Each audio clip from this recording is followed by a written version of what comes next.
नमस्कार। मैं दीप्ति चतुर्वेदी बीए प्रथम वर्ष के टॉपिक राजनीतिक सिद्धांत की चर्चा आज इस वीडियो में करूंगी। राजनीतिक सिद्धांत की प्रकृति और क्षेत्र की विवेचना इस प्रश्न में मैं करूंगी। राजनीतिक सिद्धांत राजनीति विज्ञान के लिए अत्यंत आवश्यक है।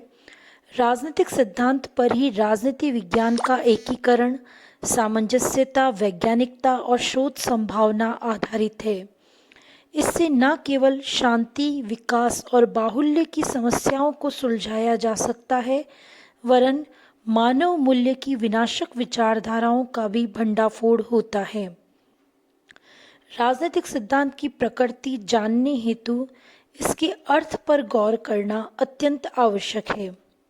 राजनीतिक सिद्धांत दो शब्दों से मिलकर बना है।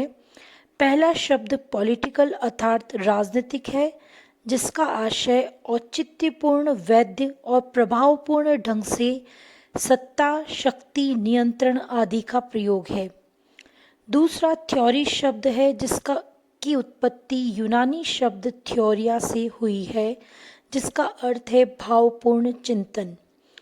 वस्तुतः निरंतर चिंतन के पश्चात अंत में प्राप्त परिणाम एवं निष्कर्ष को ही सिद्धांत कहते हैं। इस बात पर बल दिया जाता है कि चिंतन अधिकाधिक शुद्ध हो।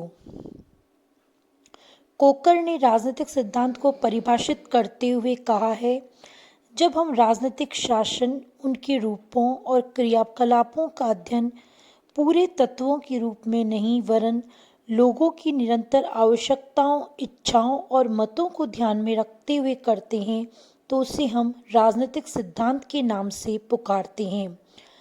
इसी प्रकार एंड्रयू हैकर ने अपने ग्रंथ पॉलिटिकल थ्योरी में राजनीतिक सिद्धांत के दो अर्थ बताए हैं, परंपरागत और आधुनिक।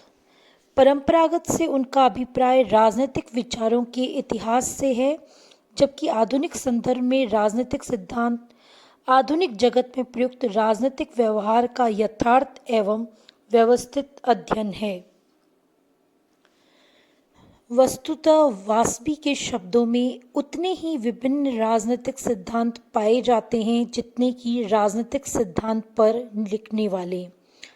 राजनीतिक सिद्धांत का स्वरूप इसके क्षेत्र के विवरण से और भी अधिक स्पष्ट हो जाता है। हम अपने अगले वीडियो में राजनीतिक सिद्धांत के क्षेत्र की चर्चा करेंगे।